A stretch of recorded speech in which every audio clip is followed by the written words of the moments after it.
What's up, y'all? We live. We're a little late. Sorry about that. Apologies, everybody. This is Rastafunk, and we are Rastafunk's Internalize. We here every Friday, every Saturday, and every Sunday at 8 p.m. And we try and touch upon some themes that we would like to, connect to the community. So, I'm Rasta Funk. We're gonna keep it moving. We're gonna give it a couple of minutes for some people to get up in this thing before we get started. And that's how we're gonna do it. So it's good to see everybody. We appreciate you for being with us. I hope everybody's week was well and productive. That's the main thing, to be productive, with whatever you're doing. And that's what we're trying to do as well, be productive. Especially on these weekends, when we're talking and um, just putting the thoughts down and trying to connect it with the bigger theme of us doing better as a community and focusing on things that we can actually achieve, you know, as opposed to focusing on things that, boy, I don't know what you're trying to do sometimes when I look at our people. When I look at us, especially in the diaspora, it's like we've been um, swimming in boo boo so long, we don't really know when somebody talking about, hey, you can be clean. It's like a foreign language. Being clean is a foreign language, unfortunately. So we're trying to learn, relearn the foreign language. Yeah, for lack of a better way of putting it. Yeah.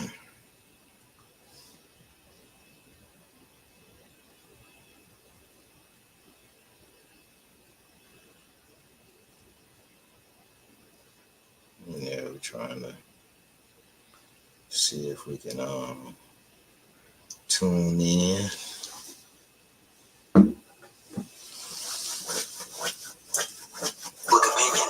Oh, that's not the one. Yeah, we're gonna play a few videos this evening and talk about some real things. In 1930, this is the Balfour Declaration. Yeah, talk about some real things.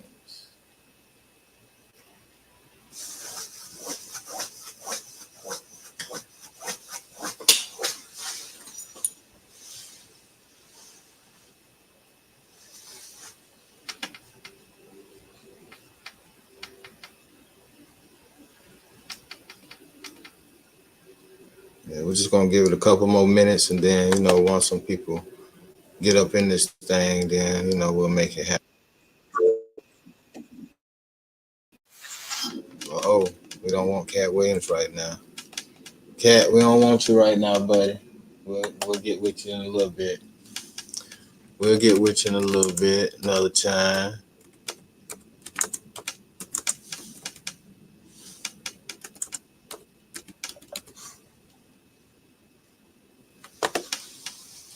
Yeah.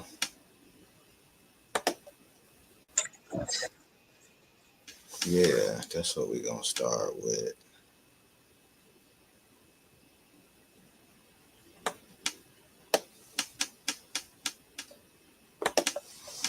All right, all right, all right. Yeah. And it's 8:08. Let a couple more people trickle in. Look like we got one or two looking at us now. We welcome you. Rastafunk's Internalize. Every Friday, every Saturday, every Sunday, starting at 8. Try to do a couple of hours of just, refocusing. Refocusing. Sometimes you got some deep focus. Sometimes you got some not so deep focus, but at the same time, we're trying to just refocus our minds, get our minds away from some of this same thought, some of this same thought that's been getting us somewhere that, you know, you got to change. You got to change your mindset and your thought process first. So that's mostly what we try to do with internalize, talk about some different things and bring it all home, bring the theme home to the people. If you choose to join us, I'm going to put where you can call in and let us know your thoughts, whether you agree with what I'm saying, whether you have something you want to add. We appreciate you. So you're able to um, just click the link in the chat, and you can join in the conversation and add your 2 cents or 3 cents. It's all worthy. Everything I'm saying sometimes is just an opinion. Sometimes it's factual. However, um, if you got something to add, that's what we're here for as well. So tonight we're talking about Israel or is fake. That's the subject for tonight. Israel or is fake.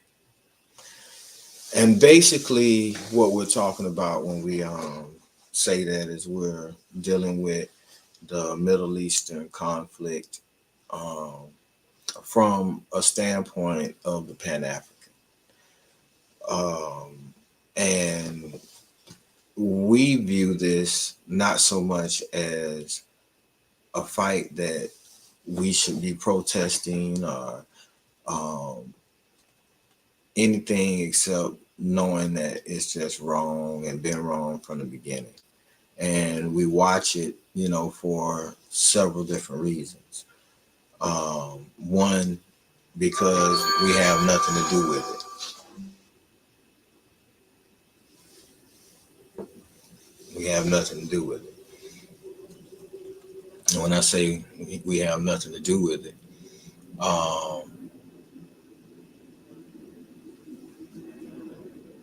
it's not much we're going to be able to do about it. That's what I mean when I say we have nothing to do with it.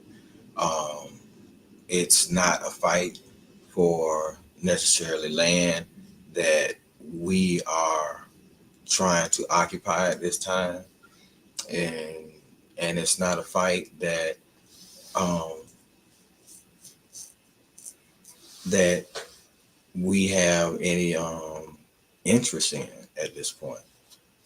Um, at this point, we got black people in nations that aren't running them well.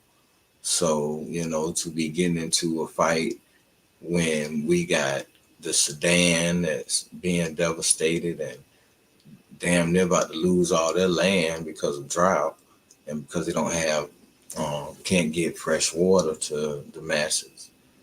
Uh, you got the Congo that you have the United States and different European countries and different interests in that way. Chinese, that continue to keep up conflict so that we're not able to really get a footing at all as far as any type of leadership and government of that land in any real way.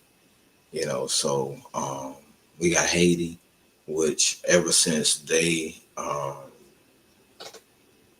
pretty much killed Dessalines after the revolution, they've been in a crisis state, due to outside forces.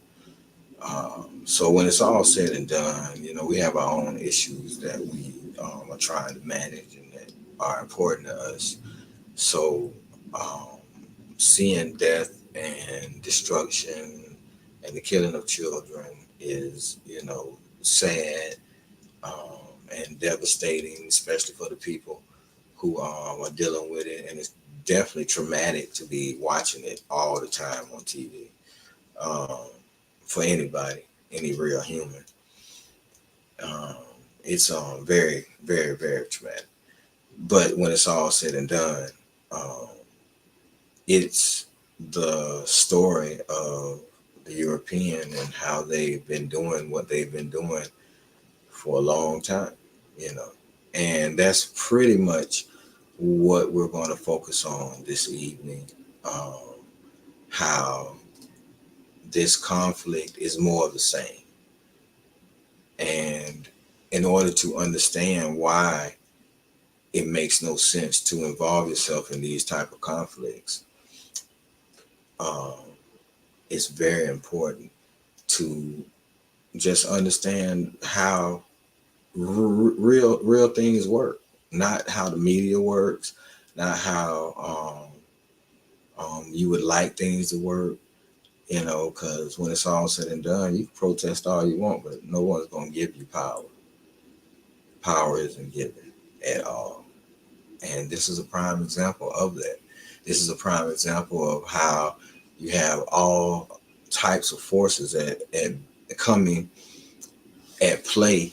You have all types of forces at play pushing towards the same thing that we see in America, the same thing we see um, throughout certain parts of Asia, you know, and the same thing we see throughout Africa, where, you know, in South America, where the European countries or the Western countries are able to control natural resources that they don't own, and by suppressing the people. And this is just the game plan. It's everywhere. It's not one place. It's not just is Israel and just Palestine. It's everywhere. But why this is also important is um, to understand that if you're not fed up and if you're not willing to fight for what you want, you're not going to get what you want. And so, you know, the story of how Israel came about has a lot to do with the determination of the Zionist Jews. And, you know, you whether you agree with them or not, as a Pan-Africanist, it's something to learn, you know, and to understand that it's not just a determination. It's the understanding of the economics, you know, of the situation. And if you understand the economics and how world economics work, and not just saying that Jews run the world, you know, but to a certain extent, when you place yourself strategically throughout the world in certain places and certain industries, then you do have a certain leverage and a certain pull. And right now, today, more than any other time in the world, you see that at play. You see the money and the influence that Israel has put around the world for people to back them and to do nothing while they're doing what they're doing. And understand that that was the whole reason Israel was put there. You know, so without to talk too much about it, I'm gonna start with a video. The video is called the history of the Israel-Palestine conflict. And why I like this particular video is it's not that long. It's a two-part series. The first part is 15 minutes. I think the second part is 15 minutes as well. But why I like this video is when you watch like the History Channel and American things or media in America, is real. How do you call it? It's real staged, and it's perfectly. It's the perfect message that they want to give you. However, when you go outside of America, two things happen. The first thing happens is you get history or their story from a different viewpoint, whether you think it's American viewpoint or not. It's a different viewpoint. It's the English viewpoint or it's the French viewpoint. And from their viewpoint, you're dealing with history that America may not tell you, or they may not include in the story because it's not relevant to what the story that America is trying to tell their citizens, what they're trying to say. And the second thing about looking outside of America, um, is Europeans are very arrogant, especially English. So they'll reveal certain things because they're arrogant and they don't give a damn, you know. So that's part of why I like looking at certain documentaries or getting certain information that I'm able to research from them as opposed to an American source. So let me make this happen. Okay, I don't know what just happened there. My whole screen went black. What we're going to do is share the screen, and we're going to share. Boom.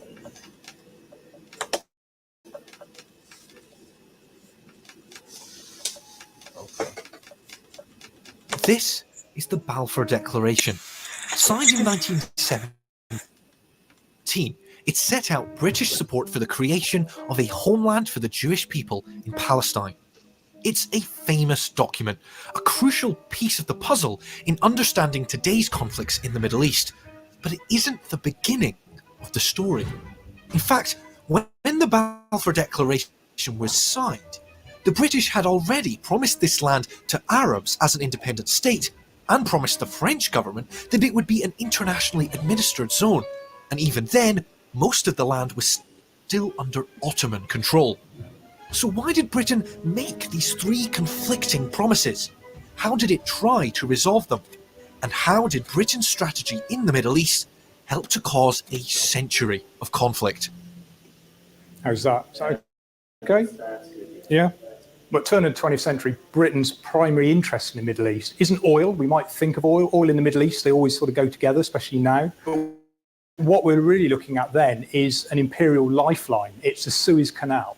The Suez Canal is the quickest route from the empire, especially India, the jewel in the crown of the British Empire, to Britain. You don't have to go all the way around the Horn of Africa. Britain had controlled. All right. So let's stop right there. Let's stop right there. The Suez Canal. That is key about this area, because when you're talking about Europe is a small place, and when you're looking at the entire globe, how is Europe able to control it? How is England able to get to India and control it? And how is trade able to happen around the world? Well, if you understand that initially trade went around Africa, there was no way unless you went a land route, which you had to fight all kind of people to make it to Asia, and fight those people to try to make it back with whatever you're trying to trade or whatever goods you need from Asia. The sea route was the safest route to get your stuff back, but you had to go all the way around Africa. Well, that was until they built the Suez Canal. When they built the Suez Canal, now they could go through the Mediterranean Sea, go right past Egypt, go into the Red Sea, into the Indian Ocean. Boom. Now they right where they want to be. I believe it's like 30 days, something like that it takes to go around Africa or something. I don't know. I don't want to lie, but it was a significant amount of time where, you know, if you have some uprising, you need to get some more troops somewhere over in Asia, you could use that particular route without having to go around Africa. It was just so important, that Suez Canal situation. However, during that time, the Ottoman Empire was control of the of that area, and then on the other side you had Egypt. So you had Muslim and Arabs that were, you know, pretty much just running that area, and that is something that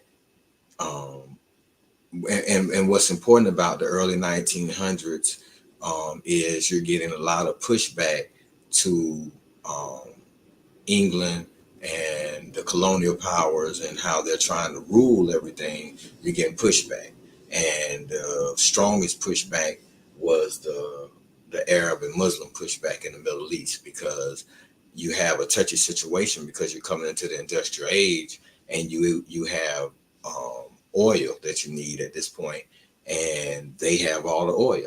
So you got to respect those people. You can't just, treat them any kind of way, and you don't want to be warring with them. You want to figure it out. And that's what they was trying to do. When it's all said and done, they was trying to figure it out. However, it starts out letting you know that England's figuring it out by making promises to three different people. That's how they started. They making promises to three different people from the beginning, and that's the trickery. It's like they come with a contract and they come in peace, and you sign the contract, but there's not a contract that they've ever honored, because once they get in, they got the gun and they keep it going. They that's just they steal. That's how they steal. So anyway, we're gonna continue, but I just wanted to stop right there, and it was the Suez Canal is significant. Egypt since 1882 and believed that the Sinai Desert was enough of a buffer to defend the canal. But when the First World War began in 1914, the Ottoman Empire took Germany's side.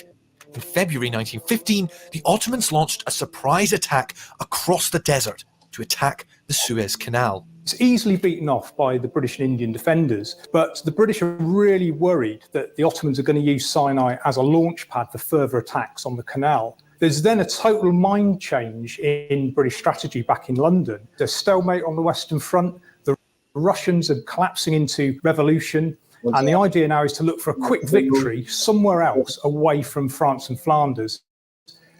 Lloyd George thinks Palestine is where we can do it. We can knock the Ottomans out of the war, but also the Suez Canal will be safe from any threat. The area Britain had set its sights on was a larger one than today's Israel-Palestine, made up of different regions east and west of the River Jordan. There were small Christian and Jewish populations, but the majority were Muslim Arabs. After centuries of Ottoman rule, many Arabs now wanted a nation of their own. Nationalism is growing across the multinational empires of Europe during the late 19th and early 20th centuries, and the Ottoman Empire is no stranger to this. The main reason for this is in 1908, there's a revolution within Turkey to try to strengthen and modernise the empire. It's called the Young Turk Revolution. And what happens is some very nationalistic Turks take over the government and are really into centralising and pushing the idea of Turkish identity. And this really starts to rile a lot of these Arab leaders. And this is where we start to get pan-Arab nationalism coming out and the idea of one independent land for all of those Arab peoples. One of those leaders was Sharif Hussein of Mecca. In charge of the Islamic holy cities of Mecca and Medina, he was held in high regard by the local people. The British decided to use this to their advantage, promising him rulership over an independent Arab state if he rebelled against Ottoman rule. Sure enough, in 1916, the revolt began with Hussein's sons, Faisal and Abdullah, leading the fighting. As British and Commonwealth troops under General Allenby advanced through Palestine, Arab militia with help from T.E. Lawrence distracted the Ottomans. This is a typical Arab headcloth, and it's accompanying a ghul, which is the headband that you keep the headcloth firmly on your head. And these are actually worn by an Arab who took part in that Arab revolt up through the Hijaz and into Palestine and Syria towards the end of the war. This comes from the regular forces of the Sharifian army. These men were former Ottoman soldiers, and they volunteered to fight for Arab independence. And they were particularly important because of their previous military training and skills with modern weapons such as artillery and machine guns. So these men of the Arab forces, they attack lines of communication, they blow up railways, they attack small garrisons, and that makes it very difficult for the Ottomans to move troops and supplies around. And finally, of course, on the 1st of October 1918, Faisal and the Arab army have the honour of taking the surrender of Damascus. But while the battle for Palestine was still raging, the British were doing secret backroom deals elsewhere. Between November 1915 and January 1916, British and French diplomats Mark Sykes and Francois-Georges Picot carved up the Ottoman Empire into British and French spheres of influence. The borders were largely arbitrary, with little regard for ethnicity or religion of the local populations. France would receive modern-day Syria and Lebanon, as well as parts of Turkey and Iraq, while Britain claimed the rest of modern-day Iraq and southern and eastern Palestine. The remainder of the territory was to be under international control. What the British are really looking for is an extra large buffer zone, again for the Suez Canal. It's all about the Suez Canal. The idea of making Palestine an international area, it's really because the British don't want to give this to the French, but the French don't want the British to have it. So it's a compromise. And in fact, this whole agreement is a compromise. It's a wartime compromise between two countries that happen to be allies, but are both still big political and imperial rivals. And they will go back to being imperial rivals after the First World War. Having already made commitments to Arab nationalists and the French government, in November 1970, the British made one more promise regarding the land in Palestine, this time to Zionists seeking to set up a national Jewish state.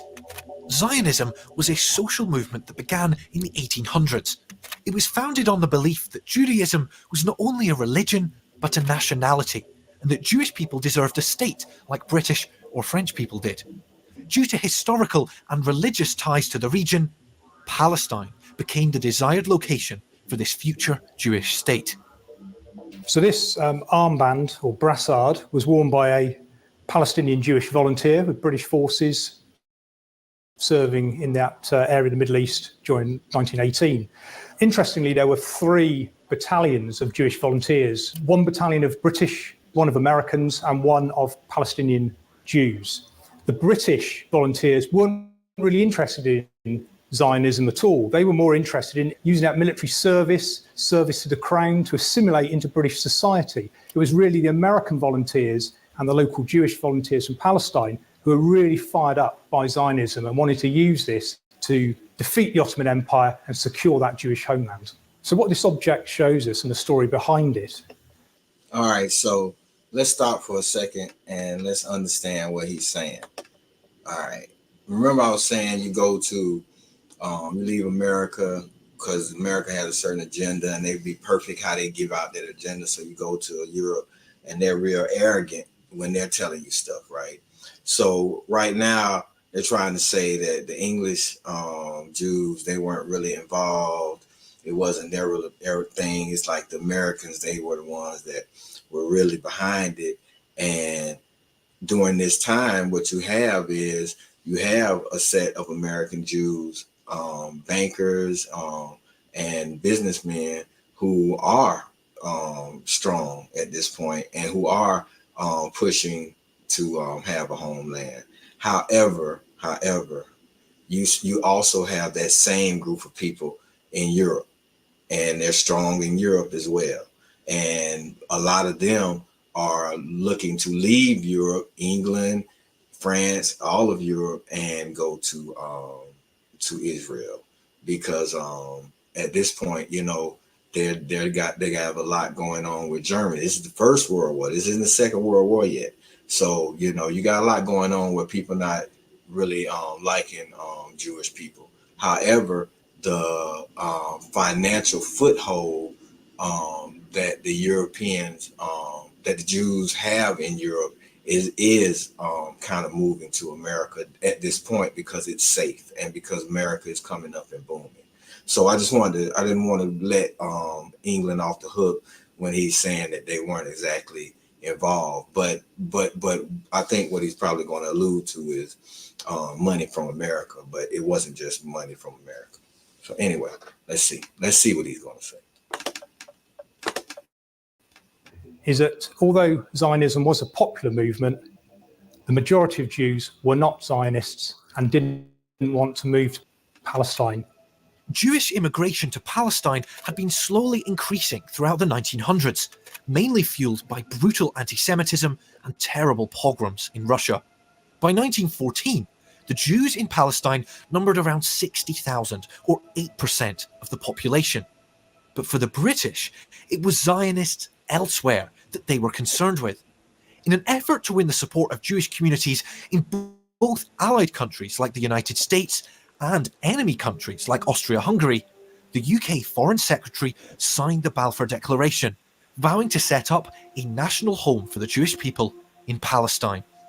So the Balfour Declaration is signed in late 1917, in fact, just after Allenby's victory at the Third Battle of Gaza. And this map shows the situation just before that battle. And it shows the confidence that the British have that they are going to win the war in the Middle East. Because let's face it, on this map, they haven't taken all of this territory yet, but they're already looking at the post-war settlement in this area. There are people within the British cabinet, Prime Minister Lloyd George is one of them, who thinks that having a Jewish homeland in Palestine is the right thing to do, but it's also politically expedient. The British and French war efforts by this time are pretty much under pressure. There's a manpower crisis, there's a crisis in raw materials. The Americans have joined the war in April 1917, and we really need the Americans to ramp up and get stuck into the war effort. So the idea is, by supporting this Zionist idea, it will get Jewish financiers and industrialists in America on side, and they will put big pressure on the American government to keep them involved in the First World War and fight for the Allied cause.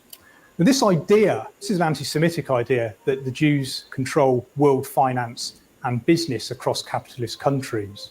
And that idea takes hold and is one of the reasons we think they can put pressure on. All right, let's unpack something real quick. Anti-Semitic. Anti-Semitic is like the funniest thing in the world, because first of all, a Semite is a person, basically a person who comes from the area where Israel and that part of the world is, of the Middle East. So whether you're Turkish, whether you're Palestinian, whether you're Egyptian, basically if you're Arab, you're probably a Semite. Now, if you're European, you're not a Semite. And most of the Jews are what you call an Agnazi Jew, and he's a person from Europe who took on the religion of Judaism, very much like Sammy Davis Jr. did. So when you think of Sammy Davis Jr., you don't think of him as being Semitic. You just think of him as a black person who took on a religion. And that's why he's Jewish, which gives us the term Jewish. You know, you're not really a Jew, you're a person who took on that particular religion. And so when people are screaming anti-Semitic, it's like the funniest thing in the world. And it just shows that our mindset is so simple that we're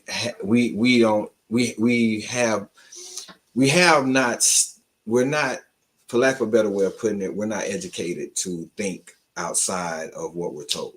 That's the bottom line. It's not just because I traveled as a young man and traveled as an adult that I know things. It's because I was curious and read, and I was raised to search out and study what it is that you're curious about. And because I didn't take the given narrative all the time, it led me to find out things that, hey, that's a lie, along with being able to travel and see certain things for myself. So I'm able to know it's a lie. But for the most part, we're not able to even go beyond someone saying that's anti-Semitic to go look it up and understand that why would they use that term? Because those people they're talking about are Semites as well. So they can't be anti-Semitic. And those people that are claiming they're anti-Semitic are European. So they can't be Semites. You know, so when it's all said and done, we're not taught to critically think at all, you know, and we really got to start doing that and look beyond what the actual narrative is. Because if you're never looking beyond what the actual narrative is, then you're out there sending your kids to get beat up by police protesting because you're not understanding what real action is. And that's really why we're talking about these things. And as we go further and look at this, we'll see certain determination and certain real action that created a certain power. And whether you agree with the power dynamic or not, it was that determination to say, hey, we're gonna find a place for ourselves and we're gonna dig in, So let's continue.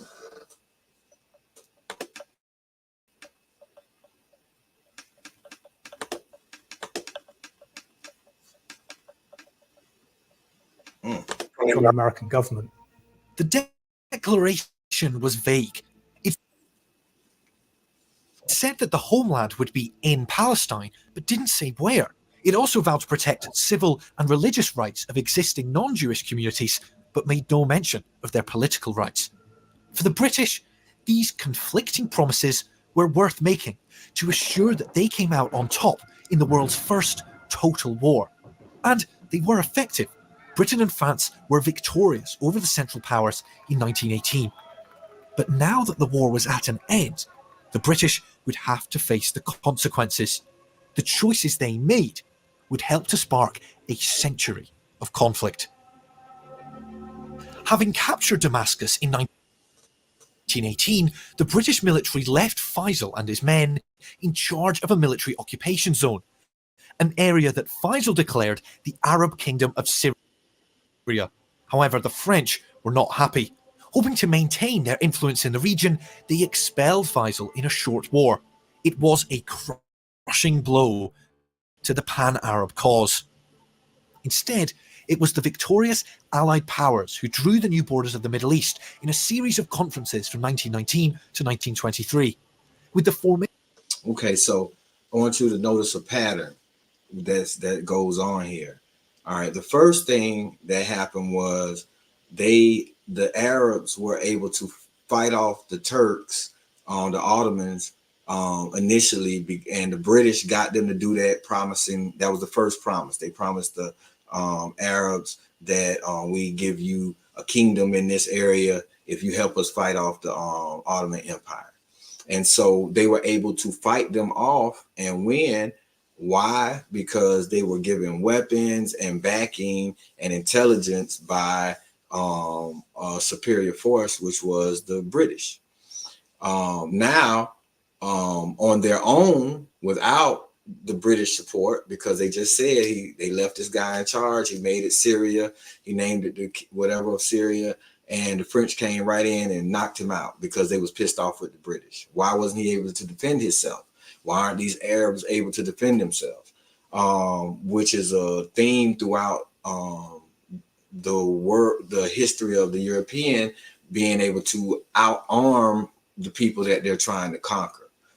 So just watch how this plays out as far as who's able to push who and why are they able to do that. That's real important. If you're going to have your own, you're going to have to be able to defend your own. And you're going to need to defend your own on your own, And while we think that it's America that's necessarily giving or selling weapons to Israel right now for these bombs, it's all interconnected. It was never separated. And that's what this is going to show and what you're going to see as we continue on. So let me let it keep going. But I just wanted to stop and and just highlight these wins and losses. And I want you to look at who's backing and how they're able to win versus just arbitrarily they're stronger. Here we go. Of the League of Nations, Britain and France took control under a series of mandates. These were intended to prepare the local populations for independence. Initially, France was given the mandates for Syria and Lebanon, while Britain was given the mandates for Mesopotamia and Palestine.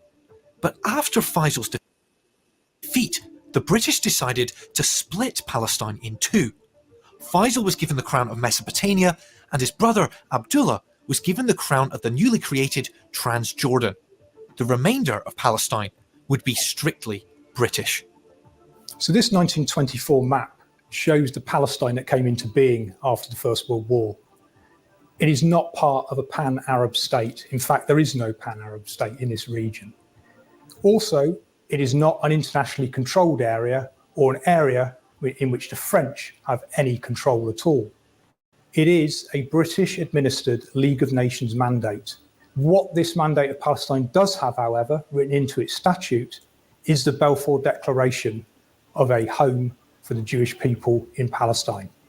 Jewish immigration to mandatory Palestine continued to grow. By 1931, there were 176,000 Jewish people living there, making up 17% of the population.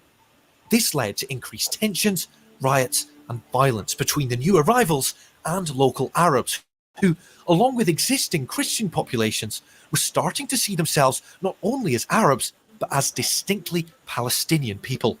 What these new Jewish settlers bring in is lots of financial backing, and they start to buy up more and more land. So it's more the fertile agricultural land of Palestine, which actually makes the Jewish population increasingly economically dominant in the area. The British government gets very, very worried about this. In 1930, the colonial secretary puts forward a white paper to drastically limit Jewish immigration into the Palestine Mandate. The following year, 1931, pressure from Zionists within the British government and also world Zionist leaders talks Ramsay MacDonald into dropping the white paper. And from that moment, there is no limit on Jewish immigration into Palestine. This reversal coincided with events elsewhere that would supercharge the conflict.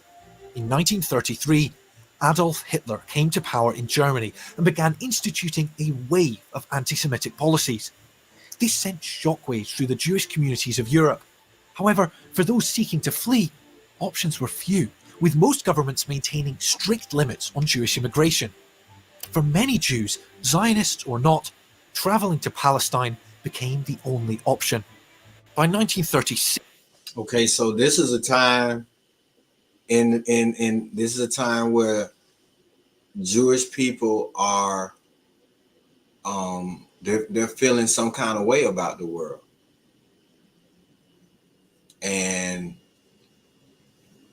because they're feeling some kind of way about the world, they're coming together in a way that when it's all said and done, they came together in a way that you have to be fed up enough to come together and make it happen.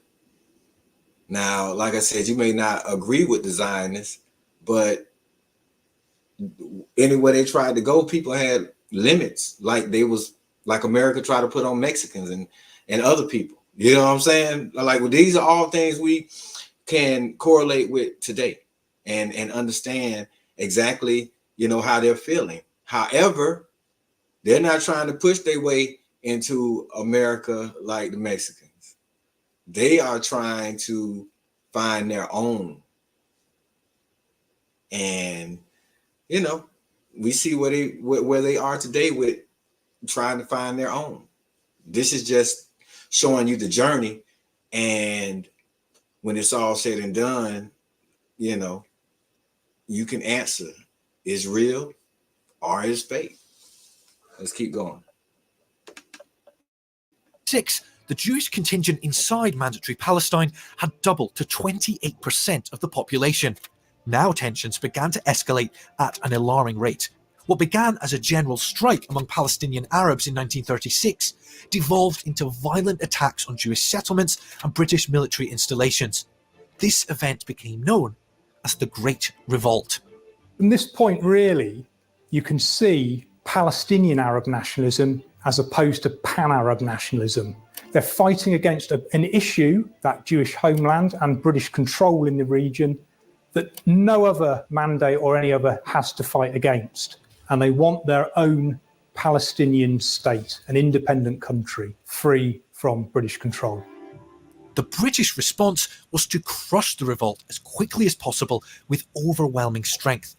They brought a surge of new troops, more men than were serving in India at the time, and declared martial law in 1937. Favouring tactics of collective punishment, they destroyed homes and burned villages to the ground. They used aerial bombing, even on urban areas, and arrested, killed, or exiled Arab leaders, fracturing their movement. In addition, the British used Jewish auxiliary units to fight the Arabs during the revolt. But this is a real turnaround from 1921, when they disbanded the Jewish Legion.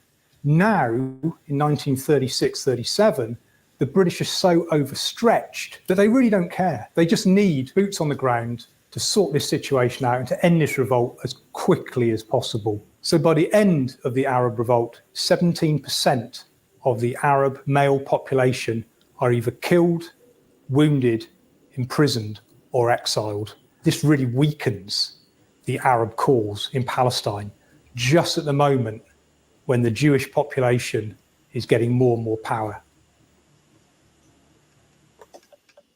All right. One time for Brother Genesis, one time for Brother Heru. I see you, Marco. I appreciate you, brother, for checking us out. Yeah, that's the first part. And we'll get into the second part in a second. But, just to reiterate, we're not so invested in these conflicts outside of Africa and that aren't dealing directly with African people right now. And we're not so into the detriment of how the European is destroying the world continuously. We're more into the aspect of how we can focus on what we need to do. But we also need to understand what's going on around us. We need to understand fully the enemy that we are dealing with. And we also need to understand what self-determination looks like. And one of the things with the Israel situation throughout its entirety is it shows all those things. It's one of the most compelling stories that shows how the European nation plays the other nations against each other. How they have you fighting each other, and you don't even realize that they're talking to somebody else about a whole nother thing, but y'all fighting. It's a very compelling story when you're trying to find evidence of exactly what your enemy and how your enemy operates. And it's consistent. It's a consistent playbook. So it's not like they change it, but what you understand also is when they back you, you're able to fight a significant force like the Ottoman Empire. England didn't feel like fighting them right then. They had other issues to deal with, and like the man said, they were stretched out at that time. They were still dealing with India and certain parts of Africa, so they were stressed out. South America, they was all over the world, but their empire was dwindling at that point, and that's why they were stretched out. So to get some Arabs to fight the Ottoman Empire for them, the way they were able to do that is they had backing and they had weaponry in order to fight a formidable foe, which was the Ottoman Empire. But now, as you will see, they're dealing with guerrilla warfare. They don't have no backing, because they have become the nuisance, at this point. And because they've become the nuisance, what you see is the British are doing exactly what the Israelis are doing to them right now. They was doing that back then. So the playbook ain't changed. It's the same stuff. It keeps going over and over again. But you just have to understand that that's how it is. That's what you're up against. You're not going to go protest at your college and change things. That's not going to happen. You can think it's going to happen, but it's not going to happen. Yeah, they may not build a park in the middle of New York because you are on protest, but that wasn't relevant to the bigger picture at that point in time. That was just a token. So you'll go ahead and fall in line and become the adults that you have become to create the 70s, 80s, and 90s in America, where we've become the Babylon of old. I mean, decadency is the highlight of the day. You know, that's what it's all about. It's not about anything collective, social, or moral. It's about what you individually desire and how you individually can achieve it. And that's a distraction as well. It's not real, you know, because it's only certain people that are living the life that you think you want to live. Everybody else is, you know, they have to make promises to get where they're going. Promises that you may not be able to live with, you know. So anyway, we're gonna keep going to the next one, and then we'll do a little talking.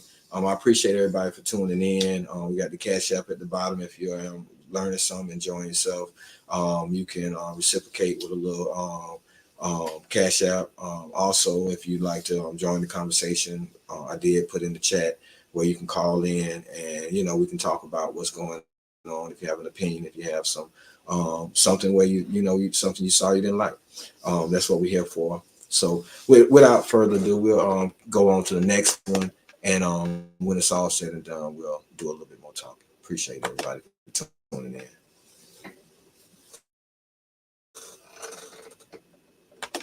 In 1936, British Mandatory Palestine was in flames. In response to rising Jewish immigration and economic dominance, Arab Palestinians revolted against the British, attacking military installations and Jewish settlements. The British authorities were scrambling for an answer. The British sent a commission led by Lord Peel to investigate the causes of the violence. And in 1937, that commission concluded that problems in Palestine were, quote, so deep-rooted that the only hope of a cure lies in a surgical operation.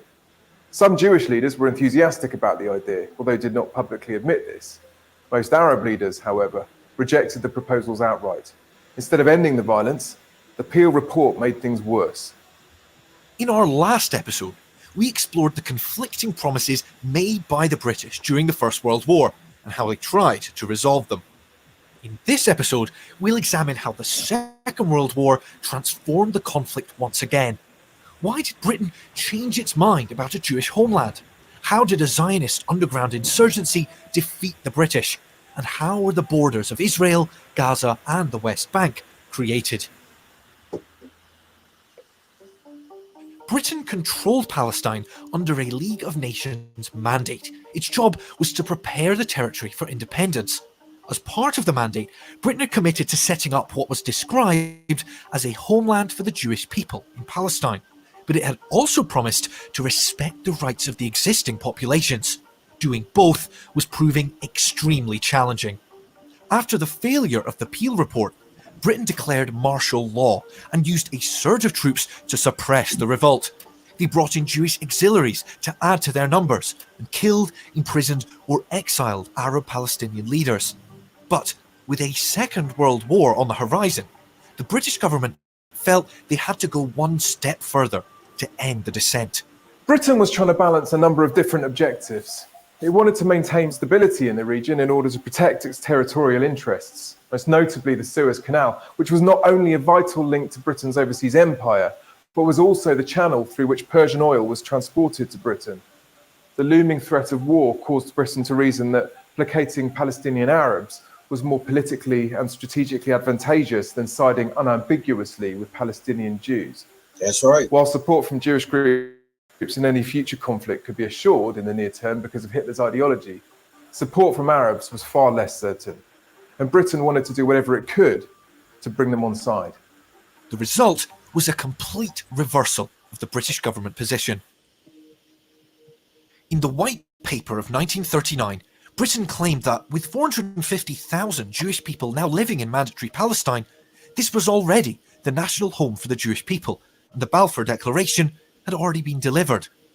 Now, instead of partitioning the country, the British planned to create an independent Palestinian state within the next 10 years, in which Arabs and Jews would share government. However, the White Paper also included strict limitations on Jewish land purchases and restricted Jewish immigration to just 75,000 over the next 5 years. This all but ensured that Palestinian Arabs would be the dominant group in the new Palestinian state. Most Zionists were appalled by the proposals outlined in the 1939 White Paper, not only because it suggested an entirely different overall objective, but because the restrictions on immigration would condemn hundreds of thousands of Jews in Europe to one. Yeah, so of course they're gonna be pissed off. The Jews, and what I'm saying is you're creating a very determined person, because now the one place that you're saying they could go, you're only saying so many can go there. So wherever they go, they got limitations. They got certain types of persecutions, and they feeling like everybody's against them. And when you're feeling like everybody against you and your back is against the wall, and you realize that, and you're not sleepwalking through life, and you realize that's what makes you do something, because you realize your back is against the wall and you have nowhere to go, and the next move is you're obsolete. That's the next move. You're obsolete. But if you're a zombie, you're not understanding your actual position and what's going on and what's happening to you next. You're not even in control of it. So anyway, yeah, they were pissed off. Only so many can go. Are you crazy? Yeah, they becoming very determined. Ongoing persecution and suffering under the Nazis and their collaborators. This is given particularly potent expression in the fact that the report was initially issued a mere 30 minutes before the death of Nazi official Ernst von Rath. His murder would be cynically exploited as the pretext in events that became known as the November pogrom and were described by the Nazis as Kristallnacht. But the Arab response to the White Paper was not as the British expected either. The revolt of 1936 had hardened positions on all sides, and while moderate Palestinian Arabs accepted the White Paper, hardline nationalists like Amin al-Husseini rejected it for not going far enough. In response to the restrictions on migration, Zionist militias that Britain had trained began facilitating illegal Jewish immigration. But before their resistance could turn to open revolt, the Second World War began. Now, Palestinian Jews rallied to the Allied cause, as did many Palestinian Arabs. Al-Husseini, on the other hand, tried to get support from the Axis powers. The war, and in particular the Holocaust, in which 6 million of Europe's Jews were murdered, would turn the conflict in Mandatory Palestine on its head. The outbreak of the Second World War had a profound impact on events in Mandatory Palestine. Most Zionist underground members stopped any direct action, wary of doing anything that could jeopardize the Allied war effort against Germany. As David Ben-Gurion, future Israeli Prime Minister, suggested, they would fight the White Paper as if there was no war, and the war as if there was no White Paper. Internationally, increasing understanding about the Holocaust generated considerable sympathy for the Zionist cause. Many surviving Jews believed that their ongoing existence in Europe was untenable after everything that had happened. Having lost everything, and often everyone, they had no desire to return to the places in which their lives had been so completely devastated. Britain, for its part, remained very reluctant, despite the pressure of world opinion, to lift restrictions on immigration to Mandatory Palestine. By 1944, as Allied victory seemed more assured, two hardline Zionist militias, the Irgun and Lehi, began an insurgency against British rule, assassinating the diplomat Lord Moyne in November. But resistance was not widespread. See, in 1945, Britain's newly elected Labour government under Clement Attlee campaigned on a promise to end restrictions on Jewish immigration. But fearful of exacerbating tensions among Palestinian Arabs and damaging relations with neighbouring Arab states, upon arriving in office, Attlee changed his mind. Instead, some 50,000 Jewish refugees inbound to Palestine were redirected to camps on Cyprus. The conditions and the sight of Jewish Holocaust survivors being held behind barbed wire generated widespread criticism.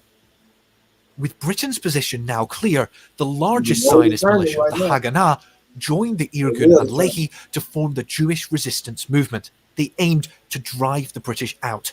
Together, they targeted immigration control, transport infrastructure, and British military installations.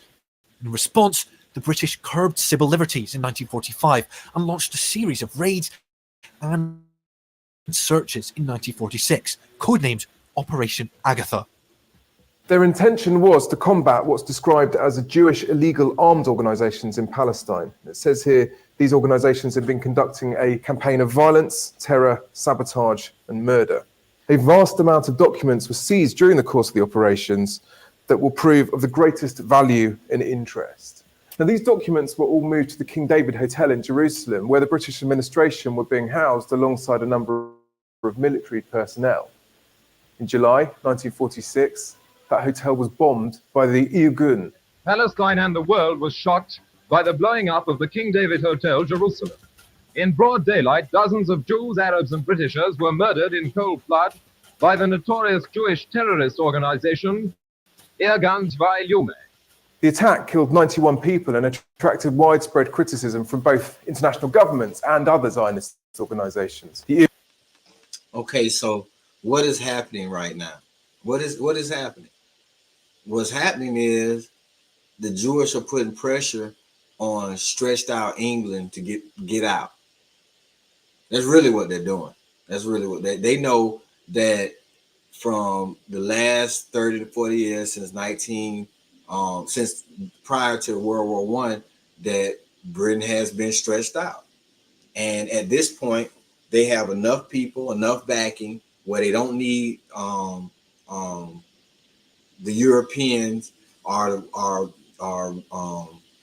they don't need Britain or anyone to back them, and they can do it themselves. They got enough people, they got enough industrialists, wherever they may be, America, wherever, they got enough people. And what you'll see is when it's time to actually fight,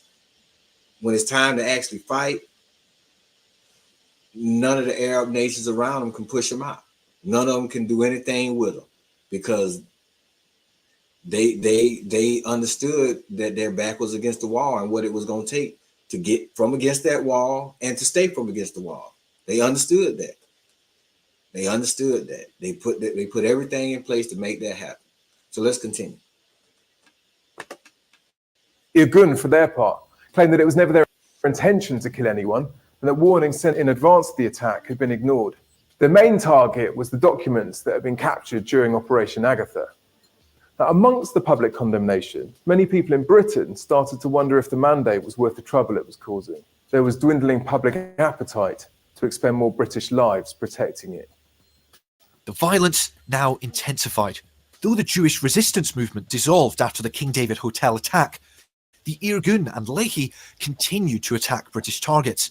Meanwhile, Britain continued to send ever larger numbers of troops to Palestine, hoping to suppress the insurgency in the same way they had suppressed the Arab Revolt of 1936. But it wasn't working.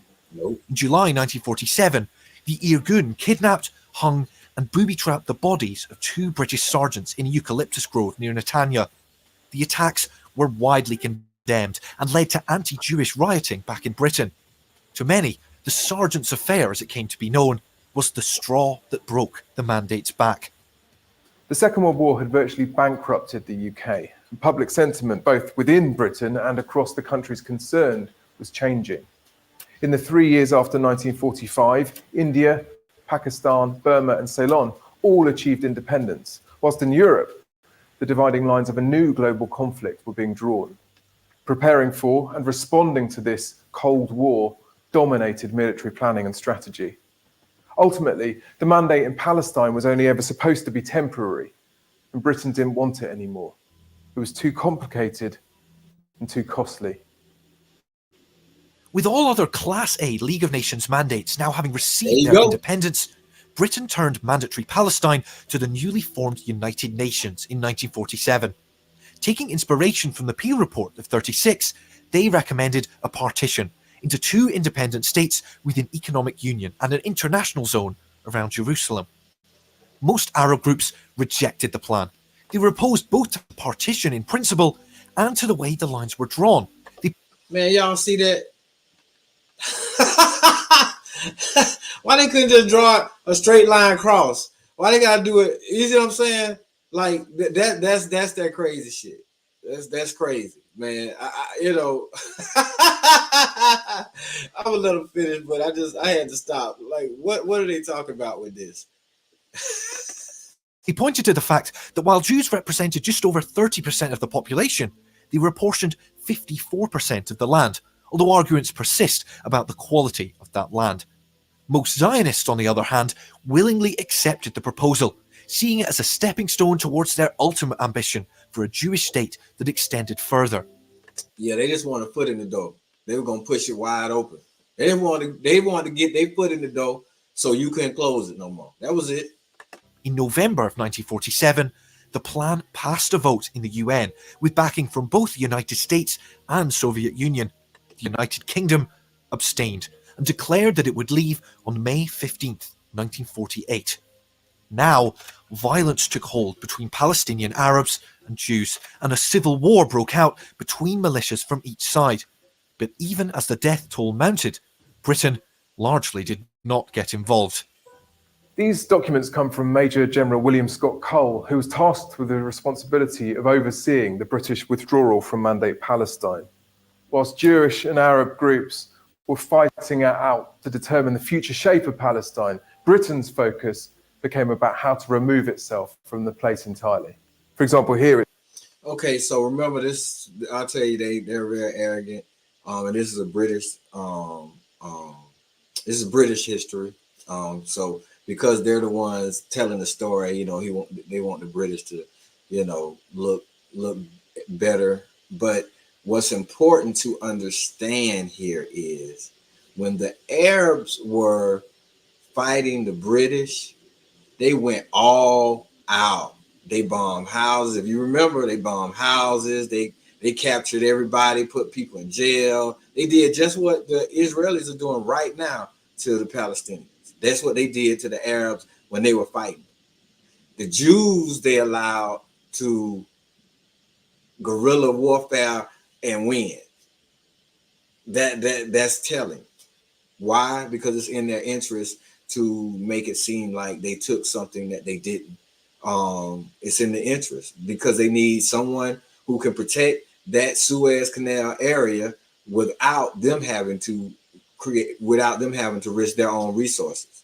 And why not have an ally who's on your side and who you know is the enemy, even if they're not totally doing what you need them to do, you know they're the enemy of your enemy in that area, and they're going to continue to keep that area free for you because they're not going to let your enemy who could clog up that Suez Canal gain any ground. So what's key is that they allowed the Jewish quote unquote terrorist organizations to guerrilla their way and push them out. But if they wanted to with the superior power that they had, they would have did them just like they did the Arabs. So that's crazy. But remember, we're looking at Jewish history. English history. So they want to make the English look a little better than they actually were, and they're not going to tell that particular secret. It says, in January 1948, difficulties arose at this time due to absence of staff owing to internal troubles. Jews will not go to or through Arab areas and vice versa. As well, there's a note talking about the disposal of Sherman tanks that had to be destroyed by Royal Signals and blown up until they were, quote, unrecognisable scrap. As Rhys Williams, Under Secretary of State for the Colonies, told the House of Commons, the manner in which the withdrawal took place is unprecedented in the history of our empire. It was, in many ways, emblematic of the entire episode. Meanwhile, the civil war in Palestine continued. At first, Arab forces seemed to have the upper hand. The Jewish communities in Palestine were spread out, and Arab forces were able to blockade them, most notably in Jerusalem, where 100,000 Jewish people were trapped. But in late March 1948, Zionist militias launched Plan Dalet. This offensive aimed to create territorial continuity and secure their borders in anticipation of an invasion by neighbouring Arab states. As the Zionist forces attacked, hundreds of thousands of Palestinian Arab refugees fled their homes. The causes of this flight are still considered controversial. Some left by choice, others in fear, and some by force. Many refugees took their keys with them, planning to return home someday soon. On the 14th of May, Zionists declared the new state of Israel. The following day, neighbouring Arab states invaded. But the Arab forces were unprepared for war, and the Israeli forces were able to hold onto their territory.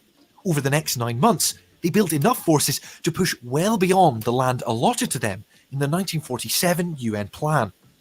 The 1936 revolt had left Arabs in Palestine leaderless and significantly weakened. Though they were supported by other Arab states, these states had different interests and agendas and were often at cross purposes.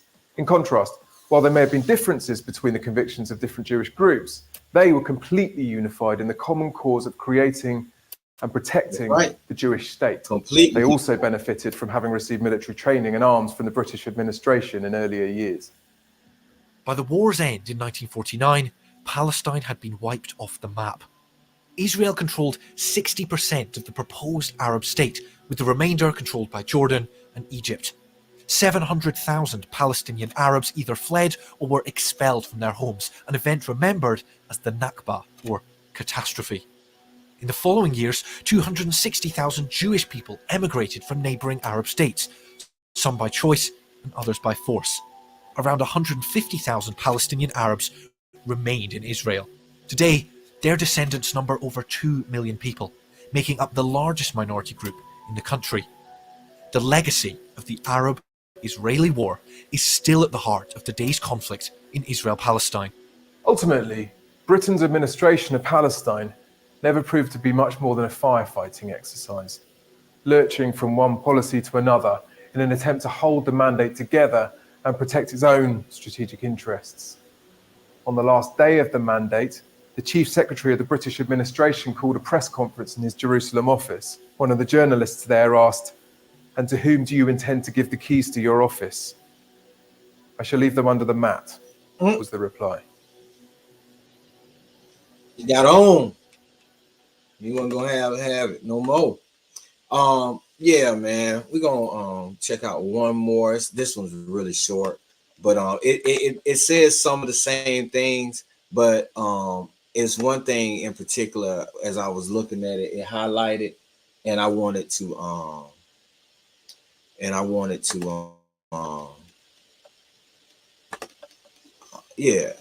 to bring this part into the conversation as well.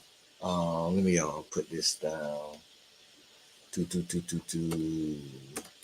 So yeah, I hope everybody's enjoying yourself. I appreciate you for tuning in.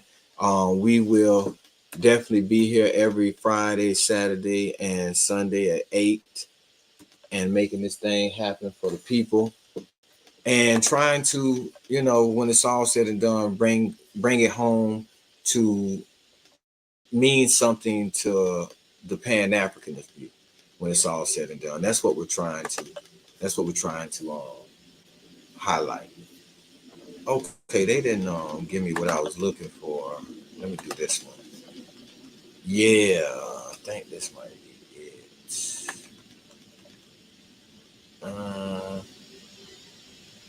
Nope. That's not the one I'm looking for. I thought I was ready, everybody. I thought I was putting right the exact one I was looking for. Okay, here we go. Boom, boom, boom, boom, boom. Map of Palestine in 1946, All right. and this is Palestine in. This is the one I'm looking for. So this is a really short one. We're gonna check it out for a second, and then get into some more talk. And boom. So how do I share this?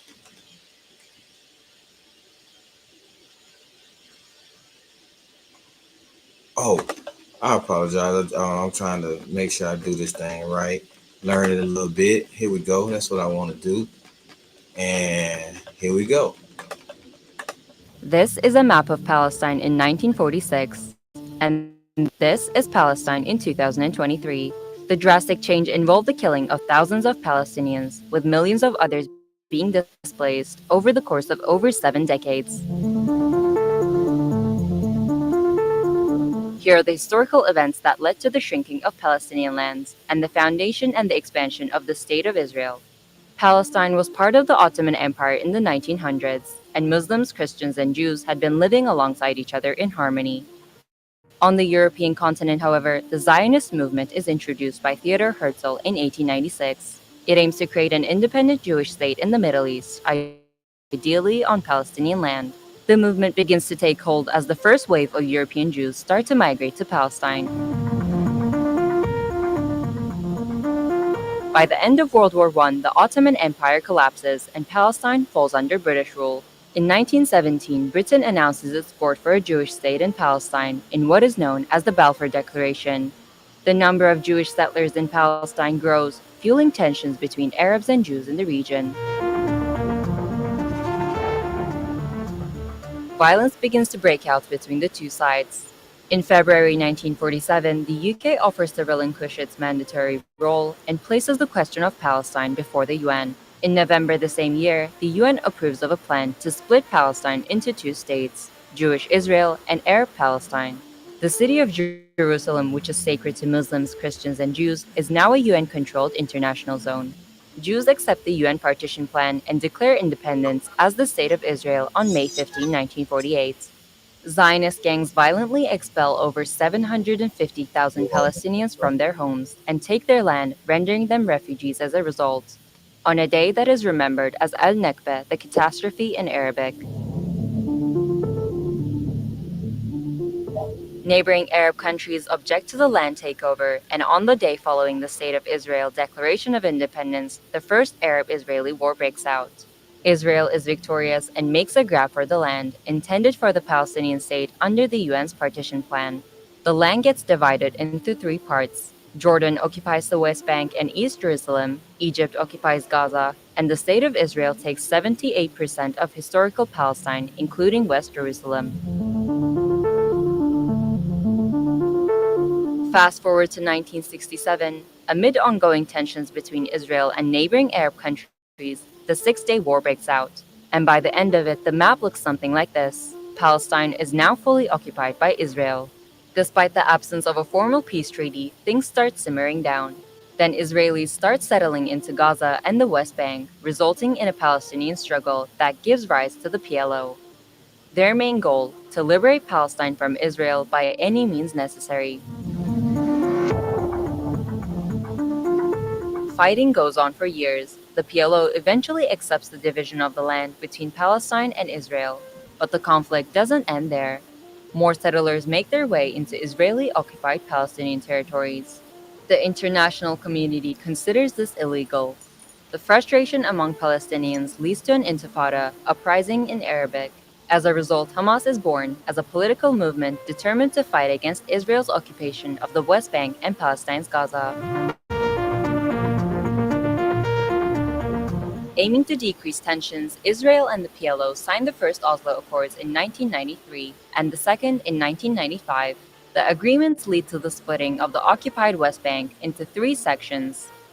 Area A, under full Palestinian control, Area B, under joint Palestinian-Israeli control, and Area C, under full Israeli control. But the solution creates a problem.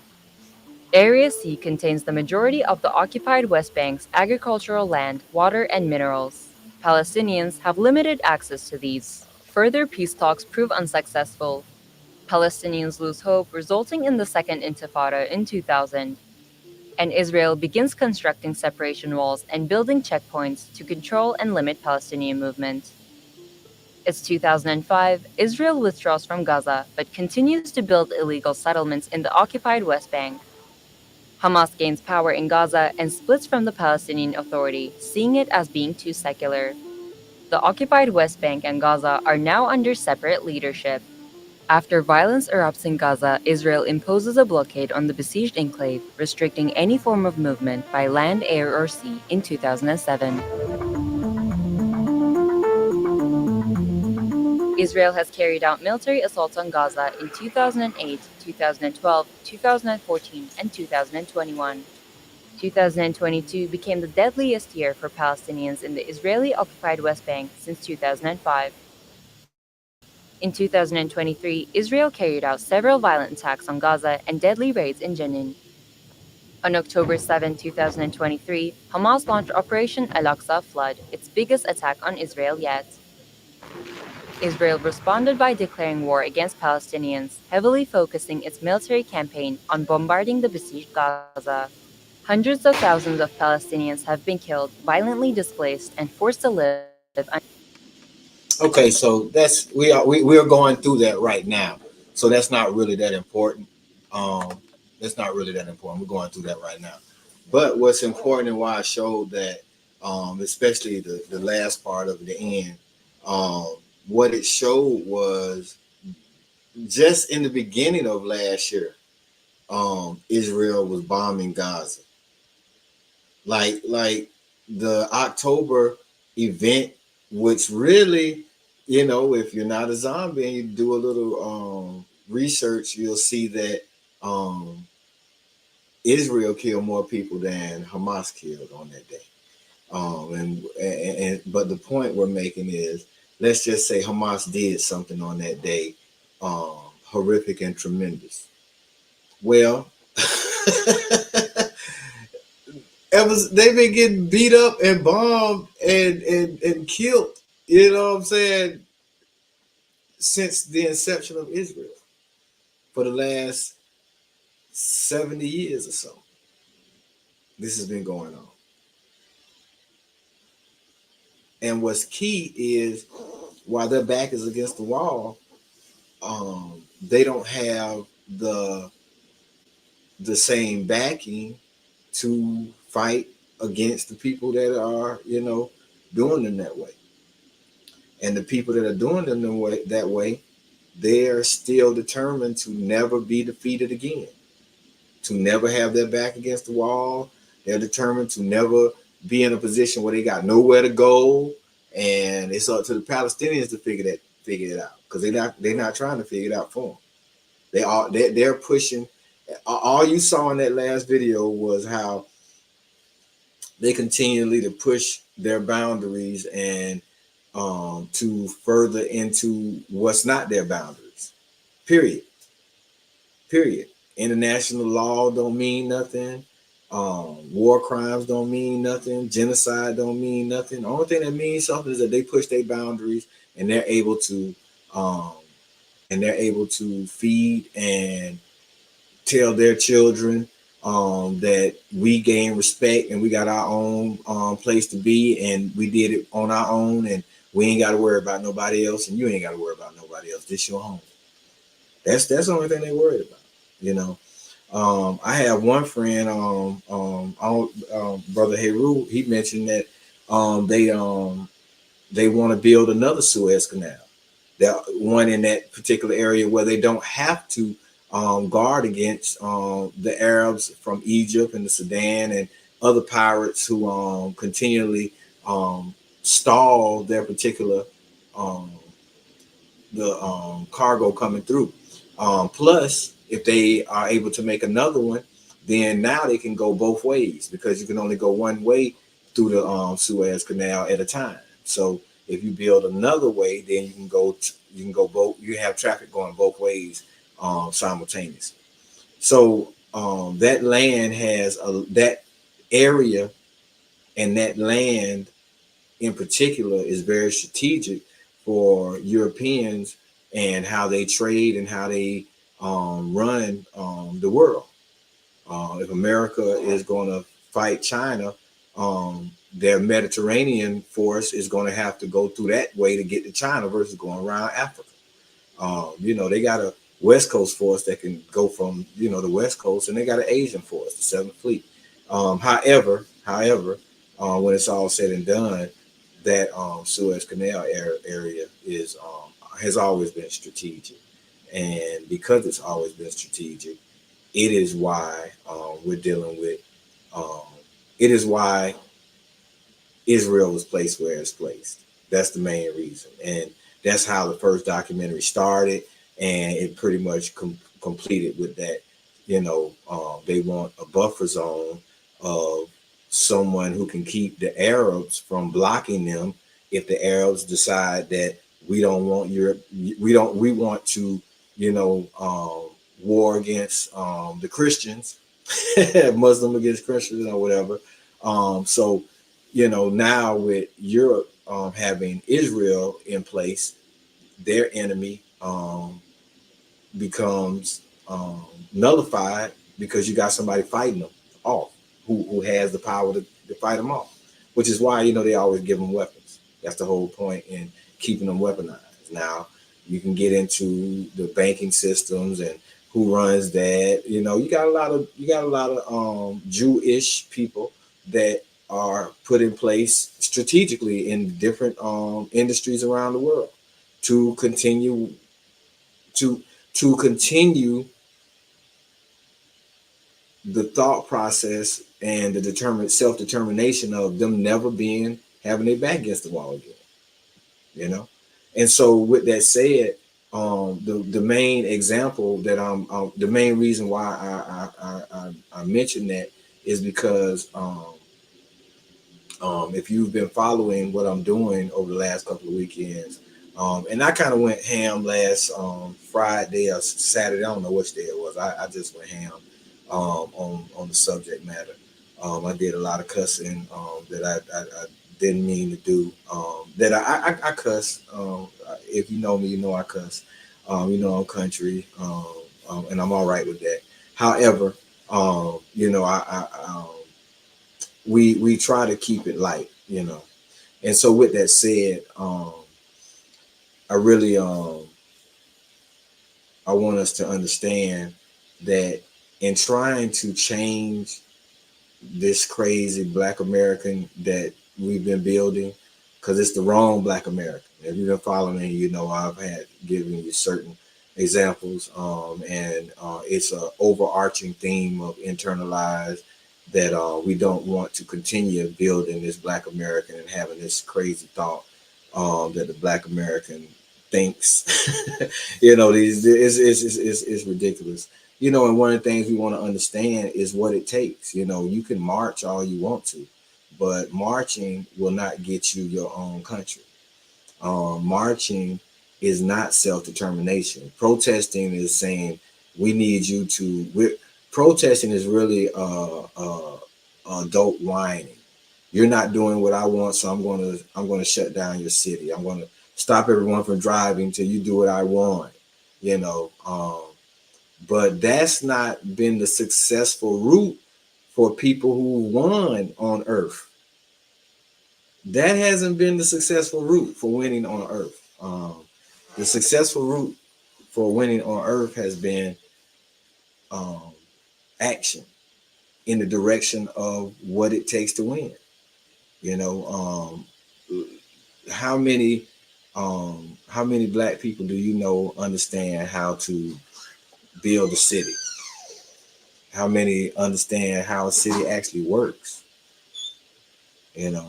Street lights that are computerized, that when you coming down this street and the light turn green or turn red, that's city planning.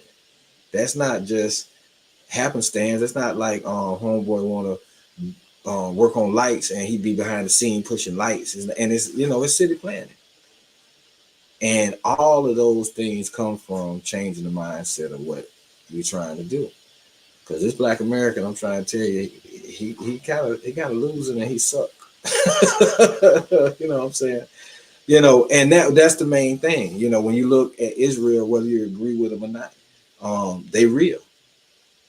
They not fake. Not at all. They got people strategically placed around the world in industries that are controlling shit, and they're so powerful that the leaders of the leaders of all the leaders of the biggest nations are saying, I'm behind Israel. Now that's self-determination. They went from nobody wanted them in their land to I'm behind Israel killing people and killing babies. They have the right to defend themselves. How do you go from there? What kind of self-determination has you so powerful that you go from there? And don't get me wrong, I'm not saying that we gonna be able to travel the same road that the Nazi Jew has traveled. We're not gonna travel that road. You know, it didn't. You know, it's not like Sammy Davis Jr. and people who take on the Jewish religion are automatically in and are automatically gonna, you know, have their own thing. No, because you got Hebrew Israelites that's over. They didn't kick half of them out, and the ones that's there, they struggling, trying to maintain. And you know, you got forgive me for not knowing the actual name of the African Jew, but they pretty much didn't kick them out of Israel. So being black and Jewish ain't it.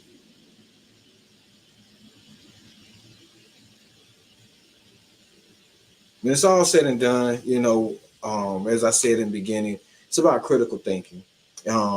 If someone can continue to use the term anti-Semite right in your face, then you have not done any research. You have not done any thinking about it. You just are stuck trying to pay your bills and make money for your individual self. And that's what's wrong with this Black America. I've said it once and I'll say it probably every show. Without African, you're just a color. You know, without African, you're just a person that's roaming around like a zombie. You got to have that in your heart. We got to implement that back with our kids. Like I said, you know, I mentioned last episode that's why I sent my kids to a African Centered school, because I wanted them to be African first.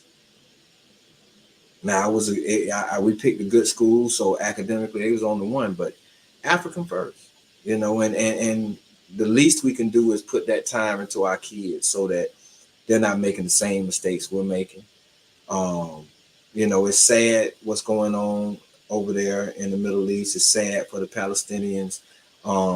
You know, there is a certain solidarity with them, because anybody with that foot on your neck, you definitely have empathy for, and you definitely side with.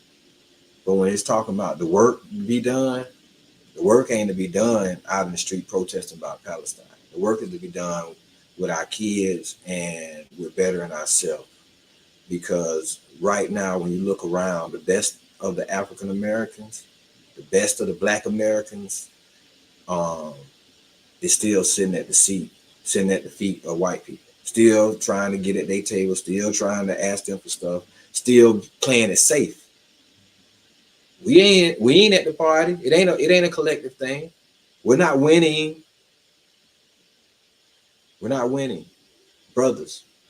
The sisters crazy because we're not winning. The sisters ain't seen a crew of us run our community in some generations now.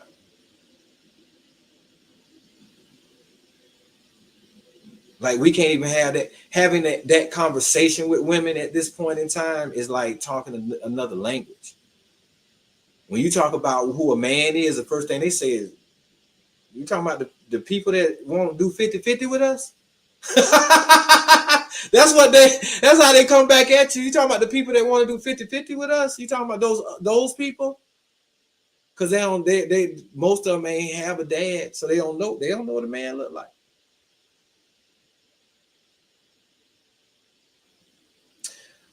So we appreciate everybody for coming in and checking us out. We're not going to be long tonight. We're going to end it right about now because we basically just wanted to, you know, cover Israel or is fake, and basically just, you know, we wanted us to understand that it's one thing to look at Israel for the immorality and the genocide and all the things that's going on, but it's another thing to understand, how did they get where they are? Why is no one stopping this person? Why is no one stopping this country from doing what they're doing? And how did they get from nobody wanted them in their country to now nobody will touch them? How do you get there? How do you get there? Y'all internalize that this evening. We'll be back tomorrow at 8 p.m. I'm Rastafunk. We appreciate you for tuning in. We thank you. Don't forget to cash out $, the original Rastafunk. And we are out. We love you. Peace, love, and funk.